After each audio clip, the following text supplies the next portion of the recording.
Ce que je pourrais vous dire, c'est que Entrecim et Racines est une entreprise qui offre l'hébergement en forêt. Nous sommes trois frères qui avons démarré l'entreprise il y a déjà 16 ans. Évidemment, notre histoire a débuté dans les années 70.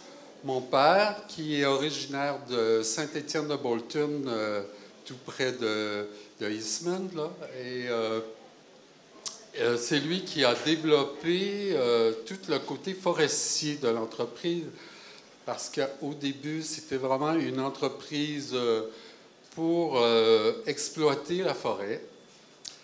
Et nous, lorsque mon père nous a transmis de son vivant la terre, qui est quand même de 175 acres, qui aujourd'hui vaut des millions, c'est grâce à lui qu'on a pu réaliser notre projet.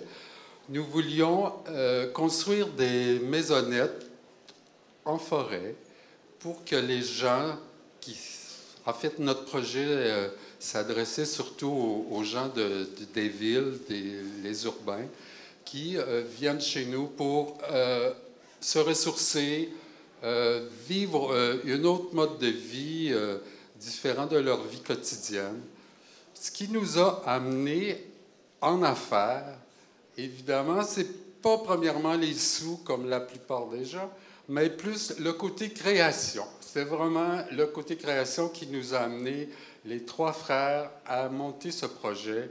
Moi, j'ai fait des études en arts plastiques. Mon frère a fait des études en ébénisterie.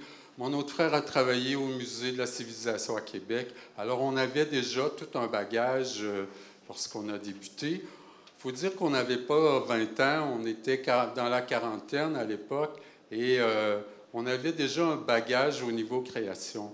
Lorsqu'on a débuté, on n'avait que 2 chalets ou écogîtes.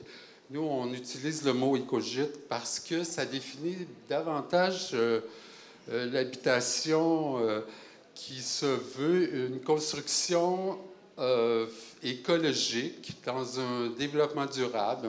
Alors, on essaie de endommager le moins possible le milieu naturel pour introduire nos bâtiments. La plupart des gens que je rencontre lorsque je présente l'entreprise me disent « je ne connais pas ».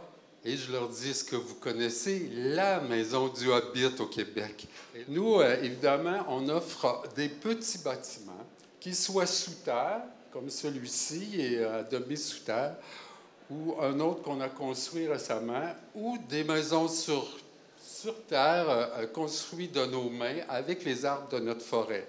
Alors, c'est vraiment dans un concept de développement durable. Il n'y a aucun transport.